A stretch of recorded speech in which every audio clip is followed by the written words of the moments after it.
May I Mr. ask Chairman. the former President kung alam niyo po ba na kinasuhan po ni former Senator Trillanes sina Congressman Paulo Duterte, Attorney Mans Carpio for drug smuggling? Hindi ho. Pero kung totoong drug smuggling man sila, they should be prosecuted in court. And if convicted, they should serve sentence in jail.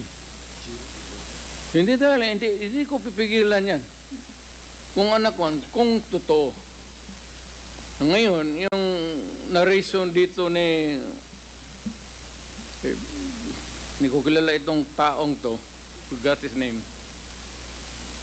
Your Honor, if there is an iota of truth